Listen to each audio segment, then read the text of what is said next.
What's going on, you guys? Welcome back to another late video. I want to talk about how narcissists team up to go against you. Yeah, they come together to smear your name depending on certain situations. But if the opportunity presents itself for two narcissists to team up against one person, they will do so. It's just like their radars just go off, and it connects them together to form this alliance against you. It's like they just work together. They work well together. So when I experienced this with a narcissist, it was during a time that, I realized that my neighbor was a narcissist. The neighbor I talk about that lives across the street, the old gripey old man. He sits outside and he mumbles things, but sometimes he say it loud enough to where you can hear it, because a lot of times narcissists, they say things, they kind of speak at you, although they want to say something to you, but when you have set boundaries, they know one thing for sure: you can't stop them from talking. So they say certain things loud enough to where you can hear it. I dealt with this at work with the narc. It's like they're giving off these threats or these warnings to you. They want you to know what they feel like, even though they're not allowed to speak directly to you. So he do these things quite often. He's just a grumpy old miserable old man that still lives with his elderly mother. And it's not like he needs to live with his mother. It's just convenient for him because she has a lot of other children that comes by to check on him. He's just there for convenience, just an old leech. That's all. It's hard to pull itself away from her. So anyway, a while ago, this been some years back when my kids were in high school, well, my daughter came in the house and she was complaining about he would mumble things when her friends would come by. So she was like, I was like, just start telling them to pull up under the carport, not on the street directly, kind of close to his house, because we know where he sits in the yard. And it's like he's looking at these young girls and he's just disgusting, just like an old creep. So I was like, so that he won't get a good view of your company when they come by here, park under the carport behind my car, so that your friends won't feel uncomfortable by this creep. And so the time that they did that and her friends left, she was coming back in the house. When she came in the house, she was like, I'm about to call my dad, who is also a narcissist. I'm about to call my dad and tell him that he just mumbled.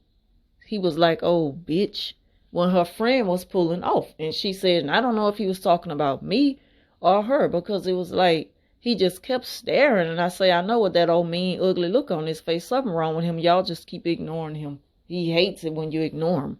But see, again, they like to say things at you because they're not going to say it directly to you. And you're not stupid. You know that the narc is talking to you. They're throwing these slangs at you. They're throwing these blank threats at you to get a reaction. So she did the right thing by coming in the house to tell me. And I was like, you know what? You just ignore him. You just keep ignoring him long as he don't come across that street, long as he don't cross that line and come on our property to my house and say anything to us. So she was like, I'm about to call my dad. I'm about to call my dad and tell him that he called me a bitch. And I was like, call him. I'm sure it wasn't going to stop him. But of course, the dad is a narc as well. So when the dad came, let me tell y'all, narcissists, they team together. Don't ever think that the narc is protecting you. They want you to think that they got your back. They on your side. They play that mind game with you. But the moment, they're out of your sight, they're doing a whole different thing. They have a whole nother agenda in mind. So when he came by, first he asked to speak to me, and he was like, she told me that he called her a bitch. And I said, yeah, he mumbled like, oh, bitch. He could have been talking to her friend. He could have been talking to her. And I said, and I've had my little back and forth with him, but then I learned to stop giving him a reaction because I realized that this man, something is wrong with this dude. And I say, but when you dealing with somebody's child, it's hard to ignore that. And, it's just a thing that it's like a harassment thing. Like, now you're starting to do too much. It's not just about us. It's about the company that come to my house. And this is my teenage daughter at the time. So I was like, any other time I'd be like, no, don't call your dad for something like that. You just got to ignore people and all that. But I'm like, no, go ahead on and let him handle that. If he want to do right like a father should and go over there and talk to him like, hey, you got a problem with my daughter, something like that. So he came by the house. He went across the street and he was like, hey, now I did hear him because my daughter, she was standing in the yard, but I was standing on a porch. When he got out the car, when he pulled up, he walked directly across the street and said, hey, man, what's going on? Hey, you got a problem with my daughter? She said you called her a bitch. And he immediately started denying, no, man, no, I would never do nothing. No, man, no. I wouldn't do nothing like that, man. I got a daughter myself. I got a mother. I got sisters. And then you didn't really hear much of what they were saying. But they was talking for a little minute. And, any other time, he'll just be like, all right, just want to make sure, and, I don't want no problem on you. Don't let me have to come back over here again. If my daughter called me about you. That's how, a normal situation would have been with a normal father or parent that's coming to check someone who has disrespected their child. But the conversation went on, and I was like, see, the narcissists, they were working each other to their own advantage. So he's talking to him. I should have let this be a story time. I should have went live. He talking to him about it. And I'm like, well, what they talking so long? So my daughter came in the house. Well, I could say her name's my daughter, Nate. She came in the house and she was like, why is he over there talking to him for so long? I mean, he said what he had to say to him. Why he still over there? Like, he just too all right, always trying to be cool. And I said, no, he just stupid like that, just doing just what I expected. That's why I really wasn't pushing the issue for you to call him, because I already know he was just going to go over there and probably speak against me, because I don't socialize with my neighbors like talking about, especially him. And it's like he want me to look bad because I cut him off so many years ago.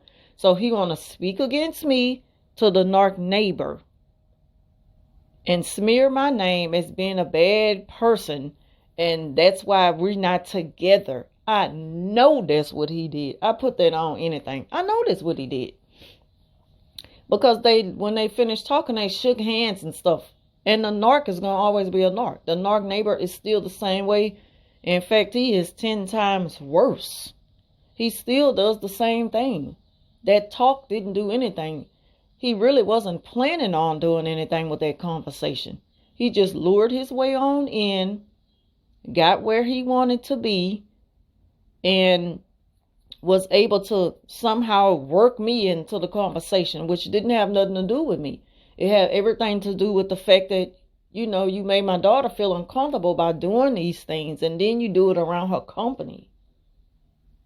So it's like, I know that's what he did. They worked together to smear you. He used that at his advantage, to get to me, to get a reaction out of me. Because the first moment my daughter walked inside and she was like, why is he over there talking to him and laughing and talking to him? Like, he had been over there for a good little minute. And she was right. And I already had picked up on it because I already knew that that's how it was going to go, because I know how a father is. Just a kiss ass. And especially to another narcissist. And by him being a narc himself, he just wanted, his whole agenda was to go over there and talk about me. And say things about me to this person who already have it out for me, because I cut him off a long time ago as a neighbor who's not allowed to talk to me. So that's just something I wanted to point out real quick in this late video. I know it's late.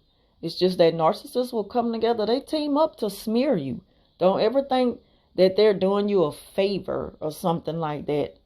Because trust me, they're backstabbing you. Just as sure as I seen him shaking his hand, I already know where this was going. And ever since then, when he would pass down my street, watching my house, he would blow at him like they're the best of friends.